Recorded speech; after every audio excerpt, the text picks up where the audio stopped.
بالله من الشيطان الرجيم. بسم الله الرحمن الرحيم. إن الذين قالوا ربنا الله ثم استقاموا تتنزل عليهم الملائكة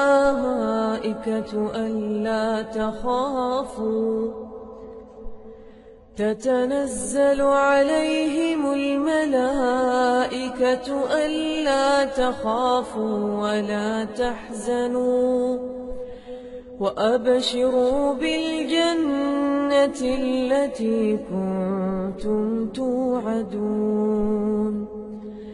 نحن أولياؤكم في الحياة الدنيا وفي الآخرة ولكم فيها ما تشتهي أنفسكم ولكم فيها ما تدعون. نزلا من غفور رحيم. نزلا من غفور رحيم. ومن أحسن قولا ممن دعا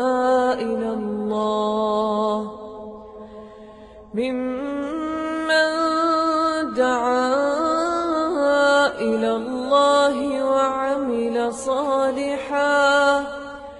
وعمل صالحا وقال إنني من المسلمين. ولا تستوي الحسنة ولا السيئة ادفع بالتي هي أحسن فإذا الذي بينك وبينه عداوة كأنه ولي حميم.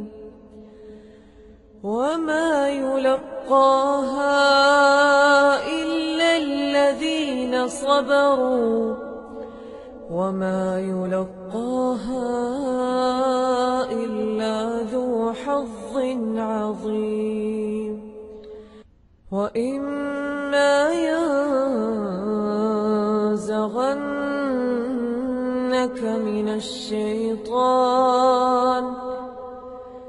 الشيطان نزغ فاستعذ بالله إنه هو السميع العليم.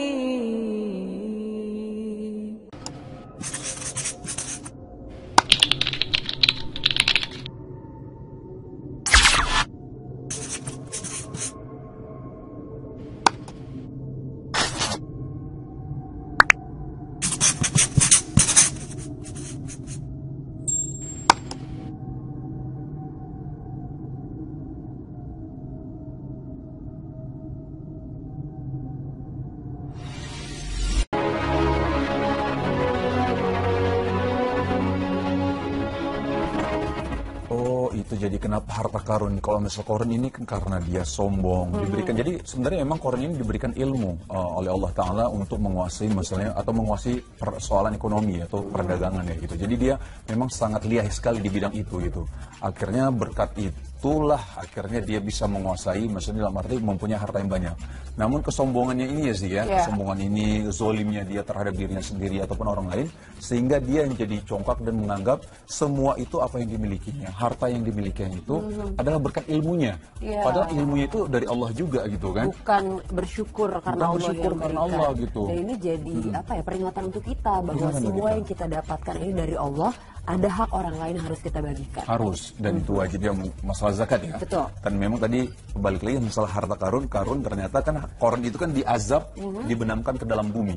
Nah hartanya juga dibenamkan ke dalam bumi. Makanya ketika orang-orang menemukan harta mungkin di dalam tanah ataupun disebutlah harta harta karun. Ini jadi Jadi terjawab ya sih ya? Terjawab akhirnya. Nggak penasaran lagi kan? Jadi Qarun itu adalah karena kesombongannya, hartanya banyak, akhirnya ditenggelamkan ke dalam bumi. Nauzubillah, jangan sampai kita sombong gitu juga seperti itu ya sih ya. Nauzubillah. Belum apa-apa, belum sebesar Qarun loh. Benar. Udah sombong, nah, itu Karena kan bahaya. harta nggak melulu materi loh, nggak melulu uang. Kan Iya. rezeki itu banyak, ya kan? Masya Allah. Masya Allah. Oke, setelah ini kita akan membahas tentang ada seorang hafiz cilik yang menangis karena membaca satu ayat. Subhanallah, ini benar-benar Masya Allah. Bagus ya sih ya, karena aku juga udah lihat videonya ya. Tapi kita saksikan setelah yang satu ini ya sih ya. Dan kemana-mana tetap di Berita Islami Siang.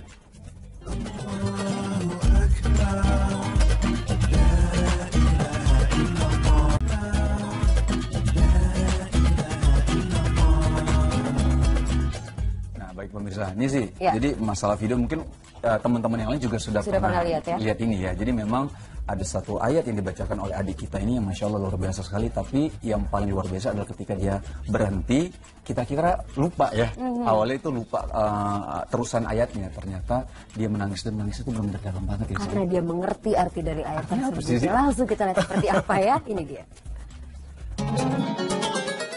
الذين حملوا التوراة ثم لم يحملوها مثل الذين حملوا التوراة ثم لم يحملوها. Hafiz cilik menangis karena ayat ini. Pemirsa beriman, Allah Subhanahu wa Ta'ala menyebutkan bahwa salah satu ciri orang yang beriman ialah orang yang hatinya peka terhadap Al-Quran, peka dan bergetar ketika disebut nama Allah. Allah Subhanahu wa Ta'ala berfirman yang artinya, sesungguhnya orang-orang yang beriman itu adalah mereka yang apabila disebut nama Allah, gemetarlah hati mereka, dan apabila dibacakan kepada mereka ayat-ayatnya, bertambahlah iman mereka karenanya, dan hanya kepada Rabb mereka bertawakal. Quran Surah Al-Anfal ayat 2. Pada konferensi kedokteran Islam Amerika Utara, Dr. Al-Khodi menyampaikan hasil penelitian yang mengejutkan. Ia mampu membuktikan bahwa dengan membaca dan mendengarkan ayat-ayat Al-Quran, seorang muslim bisa merasakan sebuah perubahan fisiologis yang amat besar, seperti penurunan depresi, kesedihan, serta mendatangkan ketenangan jiwa. Begitu pula yang dirasakan oleh Hafiz cilik berikut ini. Wallahu alimun bizzalimin.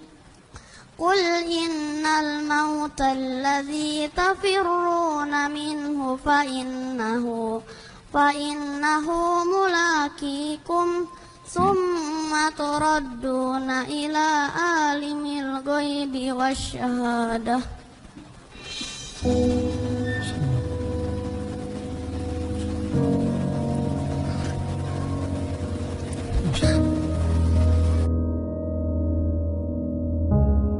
Sesungguhnya, sebaik-baik yang membaca Al-Quran adalah mereka yang mentadaburi isinya, yaitu memahami sedikit demi sedikit ayat-ayat yang dibaca.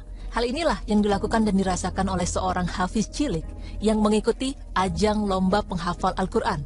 Saat itu salah seorang juri membacakan potongan ayat kelima surat Al-Jumu'ah.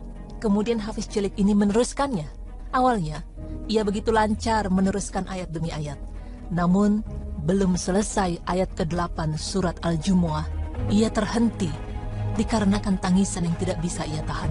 Bukan lantaran karena tidak hafal, melainkan ia mengetahui tentang arti dan makna dari ayat yang dibacanya. Sesungguhnya, kematian yang kamu lari daripadanya, maka sesungguhnya kematian itu akan menemui kamu.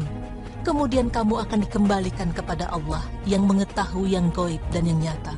Lalu dia diberitakan kepadamu apa yang telah kamu kerjakan. Ayat inilah yang ia bacakan. Begitu dalamnya pemahaman anak kecil tersebut tentang ayat yang menjelaskan kematian dan apa yang akan terjadi setelah hari kematian. Masya Allah, meskipun usia hafiz kecil itu masih kecil, namun ia telah memberikan pembelajaran kepada kita semua untuk mengingat kematian, bahwa semua akan menjumpai kematian pada saatnya. Dan terdapat hal penting yang kerap kita lupakan. Bukankah Al-Quran adalah kalam Allah kepada kita? Maka bacalah Al-Quran dengan hati, bukan hanya sekedar lisan. Pemirsa beriman, kematian suatu hal yang mungkin dianggap mengerikan. Namun ketika orang-orang merenungkan hal itu, otak kita dan otomatis akan mencari pikiran atau sesuatu yang bahagia. Telah banyak ayat Al-Quran dan hadis yang mengingatkan kita akan kematian.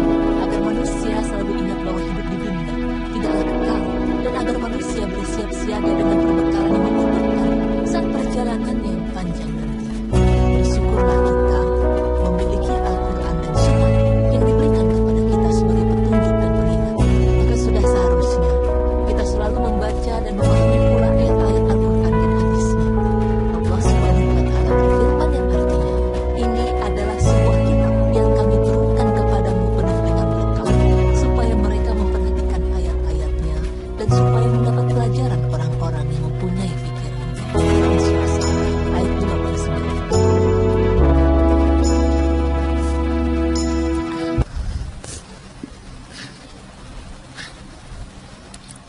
Ila alimil ghaibi wasyahadah fayunabbi'ukum bima kuntum ta'malun. ما شاء الله عليك الله يفتح عليك ما شاء الله عليك ما شاء الله عليك بارك الله فيك.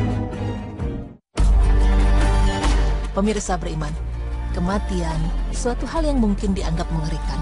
Namun ketika orang-orang merenungkan hal itu, otak kita dengan otomatis akan mencari pikiran atau sesuatu yang bahagia. Telah banyak ayat Al-Quran dan hadis yang mengingatkan kita akan kematian, agar manusia selalu ingat bahwa hidup di dunia tidaklah kekal, dan agar manusia bersiap siaga dengan perbekalan yang menguntungkan saat perjalanan yang panjang nanti.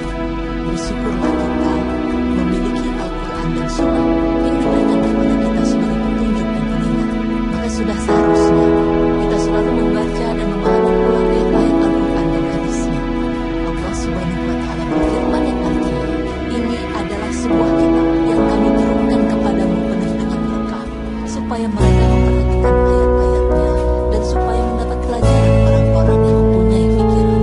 Quran Surah Sa'ad ayat 29.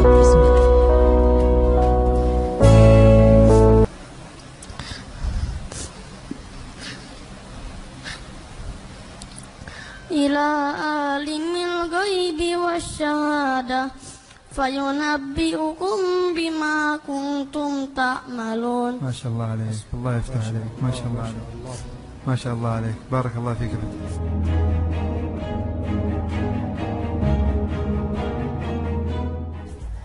Masya Allah, itu Masya sampai Allah. meneteskan air mata. Masya Allah, merinding. Kenapa nu speechless? Mau komentar apa silahkan. Orang yang beriman adalah ketika kita mendengarkan Al-Quran, ketika seseorang menyebutkan nama Allah, itu pasti tergetar hatinya. Itu beriman, Masya Allah. Itu jangan speechless, saya juga jadi ikutan speechless, pemirsa.